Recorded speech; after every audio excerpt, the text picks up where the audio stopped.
Quelles sont les règles du jeu pour briser la chaîne de la transmission de la drépanocytose?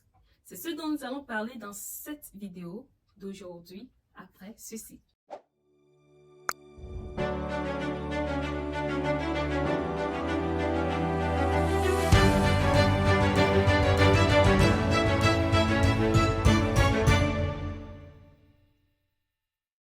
Bienvenue encore une fois de plus sur la chaîne Santé à la richesse. Ici, nous parlons de la santé sous tous ses aspects. La santé en tant qu'état de complet bien-être physique, social, mental, économique et bien sûr santé en tant qu'absence de maladie et d'infirmité.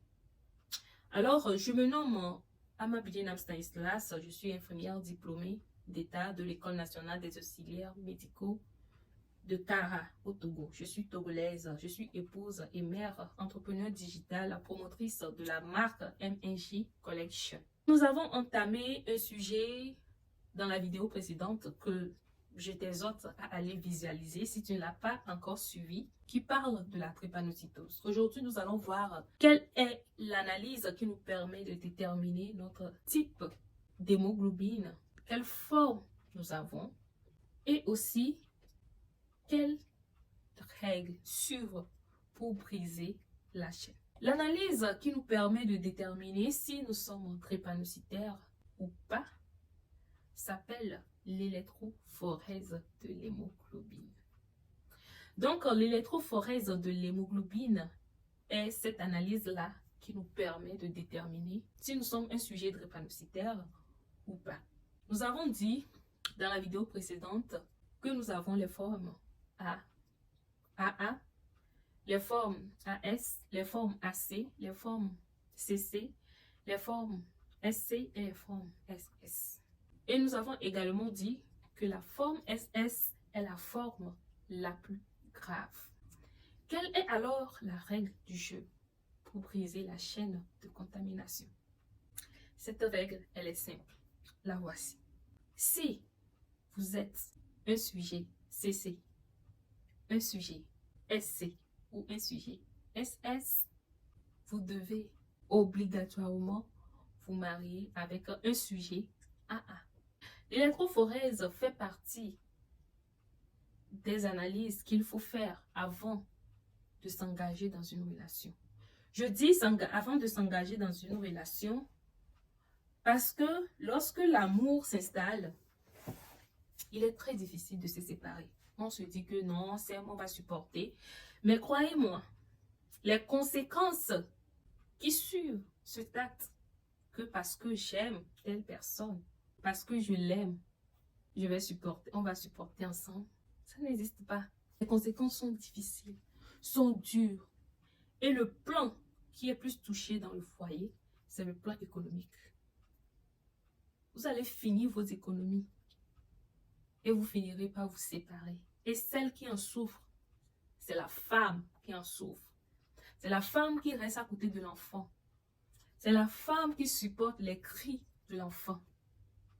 Alors, chère jeune dame, chère grande sœur, chère petite sœur, avant de dire oui à un homme, il faut lui demander, il faut faire toi-même ton électrophorèse de l'hémoglobine et lui demander de faire pour lui.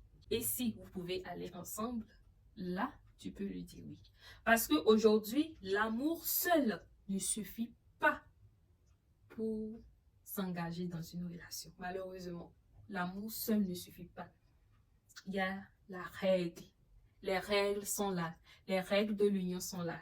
Et la règle qui est incontournable, c'est l'analyse de l'électrophorèse. C'est obligatoire de faire l'analyse.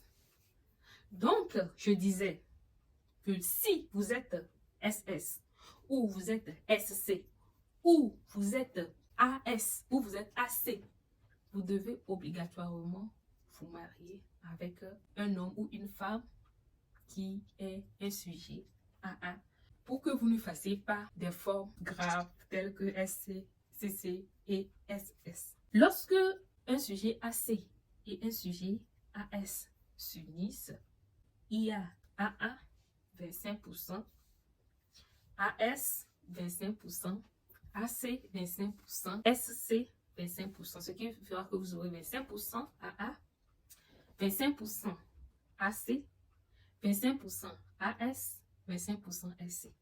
Donc, la probabilité que vous ayez des enfants AA est très minime. Et vous allez souffrir.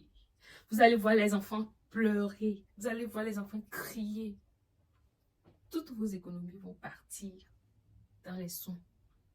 Et peut-être, cet enfant-là finira par partir. Et tout ça, vous pourriez arrêter ça dès le début. Oui, dès le début. Parce que quand tous ces problèmes-là arrivent, l'amour sur lequel vous aviez compté disparaît automatiquement. Il ne restera que de la haine, du mépris, de la douleur, de l'amertume. Alors si tu ne veux pas souffrir, avant de dire oui à cet homme ou à cette femme, respecte la règle du jeu pour briser cette chaîne. Me voilà à la fin de cette vidéo. Si tu n'as pas compris un point, pardon, mets ça en commentaire. Je me ferai le plaisir d'éclaircir encore les points flous. Peut-être que j'ai moi-même oublié certains points et que vos questions vont me ramener, voilà, à donner des éclaircissements sur ces points. Donc, j'attends vos commentaires, j'attends vos questions. Donc, merci pour votre fidélité. Merci de vous abonner ou de vous être abonné. N'oubliez pas d'activer la cloche de notification pour être notifié de toutes nos vidéos qui vont apparaître sur cette chaîne Santé à la richesse. Si vous avez d'autres sujets sur lesquels vous voudrez qu'on débatte ou qu'on expose, vous pouvez également les suggérer dans les commentaires. On se retrouve à la prochaine vidéo. Ciao.